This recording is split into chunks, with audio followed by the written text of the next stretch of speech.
আমি পবিত্র কোরআন এটা পড়েছি যে আল্লাহ সবকিছু নিয়ন্ত্রণ করেন।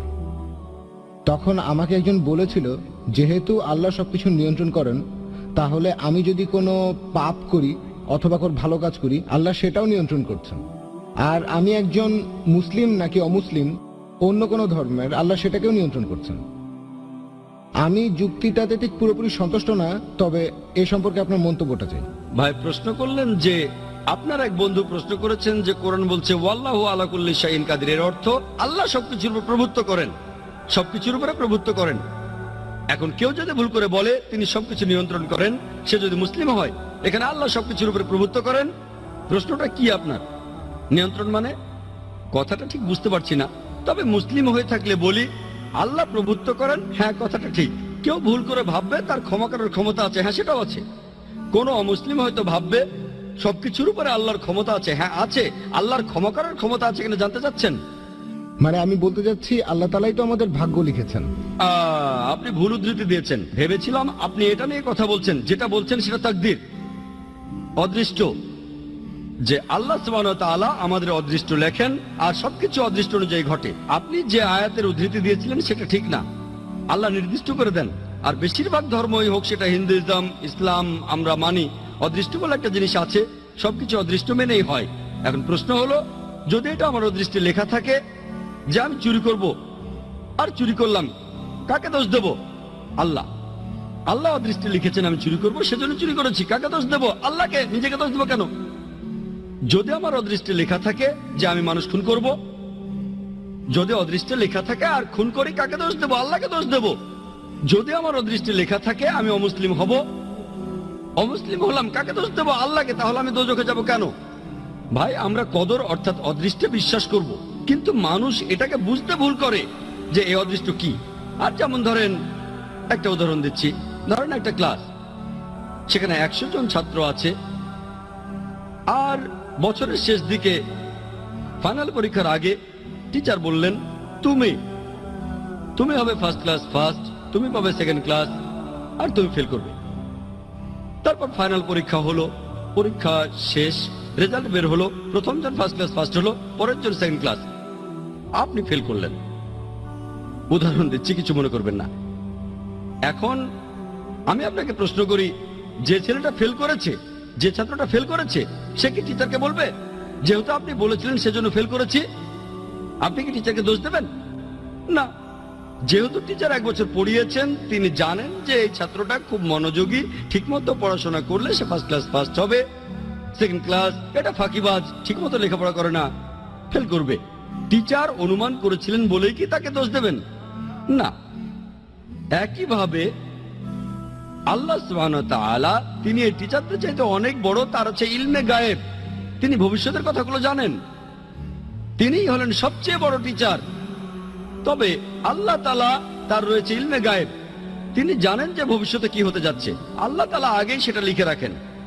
যেমন ধরেন একটা রাস্তার সামনে দাঁড়ালেন, 5টা রাস্তা, 1 2 3 4 5, আপনি যে কোনো একটা বেছে নেন, বেছে নিলেন রাস্তা নম্বর 2। এখন আল্লাহ আগে থেকে জানেন যখন এই লোকটা ক্রস রোডের সামনে আসবে সে বেছে নেবে 2 নম্বর রাস্তা, আল্লাহ আগে থেকে সেটা লিখে রেখেছেন। এই লোকটা যখন এখানে আসবে সে বেছে নেবে 2 নম্বর রাস্তা, আল্লাহ লিখেছেন বলে এটা হচ্ছে না, কিন্তু এমনটা ভবিষ্যতে হবে বলে আল্লাহ আগে থেকে লিখে রেখেছেন। বুঝতে পেরেছেন? আল্লাহর আছে ইলমে গায়েব। ধরেন আপনি পাশ করলেন কলেজ থেকে, হতে পারেন ডাক্তার অথবা হবেন ইঞ্জিনিয়ার, আপনি ঠিক করলেন ডাক্তার হবেন, এমন না যে যেহেতু আল্লাহ লিখে দিয়েছেন তাই আপনি ডাক্তার হবেন। আল্লাহ জানেন কলেজ থেকে পাশ করার পর আপনি ডাক্তার বা ইঞ্জিনিয়ার হতে পারেন, আপনি সব সাবজেক্টে ভালো নম্বর পেয়েছেন, পিসিবিএম, ফিজিক্স, কেমিস্ট্রি, বায়োলজি আর ম্যাথ, ভালো নম্বর, আপনি ঠিক করলেন ডাক্তার হবেন। আল্লাহ জানেন আপনার চয়েস দুটো, আপনি ডাক্তার হবেন, তাই আল্লাহ লিখে রেখেছেন আপনি ডাক্তার হবেন। তারপর যখন আপনি উপার্জন করবেন, আপনি 1000 টাকা কামাতে পারেন সৎভাবে, অথবা আপনি টাকা চুরি করতে পারেন, আপনি তখন চুরি করলেন। আল্লাহ জানেন যখন এই লোক বড় হবে তখন সে টাকা কামাতে পারে সৎভাবে, বা চুরি করে সে তখন চুরি করবে। আপনি যে চুরি করবেন সেটা আল্লাহ জানেন। আপনার বয়স যখন 25 বছর হবে তখন আপনি চুরি করবেন, আল্লাহ আগে থেকে জানেন তাই লিখে রেখেছেন। আল্লাহ লিখেছেন বলে আপনি চুরি করছেন এমন না, যেহেতু আপনি চুরি করবেন তাই আল্লাহ লিখে রেখেছেন। বুঝতে পেরেছেন? তাহলে অদৃষ্ট হচ্ছে যেটা আল্লাহ তাআলা লিখে রেখেছেন, কিছু জিনিস ফিক্সড, কে কখন জন্মাবে ইত্যাদি। তবে বাকি জিনিসগুলো এমন না, আপনি ঠিক করবেন। সেজন্য আল্লামা ইকবাল বলেছেন, খুদ কো কার ইতনা বুলন্দ क्या तकदीर के पहले अल्लाह अपने बंदे से खुद पूछे बता दे राजा क्या है। অর্থাৎ নিজেকে এতটাই মহান বানাও যে অদৃষ্ট লেখার আগে আল্লাহ নিজে জিজ্ঞাসা করবেন তার বান্দাদের যে তোমার ইচ্ছা কি। এটা একটা শায়েরি। তাই আমাদের কাজগুলোর দায় আমাদের, সব দায় আমাদের। কেউ যদি বলে আমি পাপ করেছি, কাকে দোষ দেবেন? তাকে দোষ দেবেন। আল্লাহ আমাদের সুযোগ দিয়েছেন, এই যে নির্দেশনা, এটা মানুন, মেনে চললে ভালো, না মানলে দায় আপনার। একইভাবে কোনো অমুসলিম, সে যে মুসলিম না, দোষটা কার? আমাদের নবীজি মুহাম্মদ সাল্লাল্লাহু আলাইহি ওয়াসাল্লাম বলেছেন, প্রত্যেক শিশুই দ্বীনুল ফিতর নিয়ে জন্মায়। সবাই জন্মায় মুসলিম হয়ে। মুসলিম মানে যে আল্লাহর কাছে নিজের ইচ্ছাকে সমর্পণ করে। প্রত্যেক শিশুর জন্মের পর তার হার্টবিট আল্লাহর কথা বলে, তার শ্বাস প্রশ্বাস আল্লাহর কথা বলে, তার চিন্তা ভাবনা আল্লাহর কথা বলে। পরবর্তীতে যেটা হয় তাকে প্রভাবিত করে তার গুরুজনেরা, তার বাবা মা। তখন সে মূর্তি পূজা শুরু করে, সে আগুনের পূজা শুরু করে, তারপর সে অমুসলিম হয়ে যায়। তাই যখন কোনো অমুসলিম ইসলাম গ্রহণ করে, সঠিক শব্দটা কনভার্ট না, এটা হচ্ছে রিভার্ট। প্রত্যেক মানুষ জন্মায় মুসলিম হয়ে, ভুল পথে যাওয়ার পরে সে ফিরে আসে, তাই সঠিক শব্দটা হলো রিভার্ট। তাহলে আপনারা অমুসলিম বন্ধুকে বলেন, এই যে এই নাও কোরআন, এটা মানো, তোমার সামনে তো মুসলিম হওয়ার সুযোগ আছে।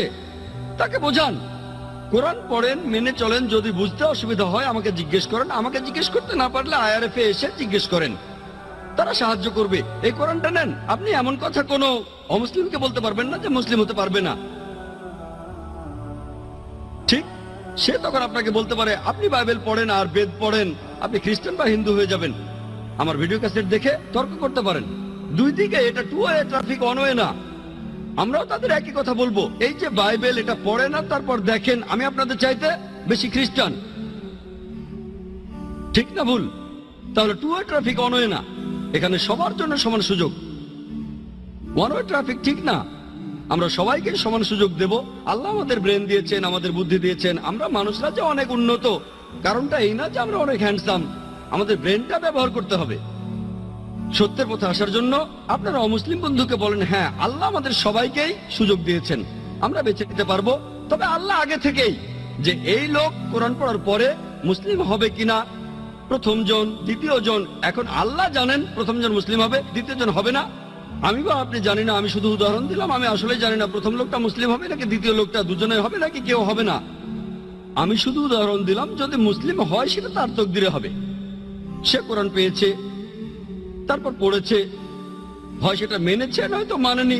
কোরআন বলছে যে কিয়ামতের দিন যারা এই সত্য ধর্মকে ত্যাগ করেছে তাদের কেউ কথা বলবে না, ও আল্লাহ আপনি অবিচার করছেন। তারা শুধু বলবে আমাদের মাফ করুন। আল্লাহ বলবেন দেরি হয়ে গেছে, দেরি করেছো। আল্লাহ তাআলা বলেছেন যেসব লোকজনকে দোজখে পাঠানো হবে তারা কেউ বলবে না যে আল্লাহ তাআলা অবিচার করছেন। সবকিছু একেবারে তাদের সামনেই থাকবে। এখন আমরা ভিডিওতে আগের জিনিস দেখতে পারি, আল্লাহ কিভাবে করবেন সেটা জানি না। আল্লাহ বলেছেন তোমাদের শরীর তোমাদের বিরুদ্ধে সাক্ষ্য দেবে, তোমাদের চোখ তোমাদের বিরুদ্ধে সাক্ষ্য দেবে। তাই সেখানে অন্য কারো প্রয়োজন নেই। আপনি নিজেই বুঝতে পারবেন আপনার ভুলগুলো কি কি ছিল। যখন আল্লাহর কাছে বলবেন আমাকে মাফ করেন, আল্লাহ বলবেন দেরি হয়ে গেছে। সুযোগটা পাচ্ছেন এই পৃথিবীতে, এত ভুল করার পরও আল্লাহ আপনাকে সুযোগ দিচ্ছেন। ভুল করছেন, আবার সুযোগ দিচ্ছে আল্লাহ। এই জীবনের পরে পরকালে হিসাব কিতাব, শেষ বিচারের দিন। আপনার কাজের উপর নির্ভর করে আপনার বিচার করা হবে।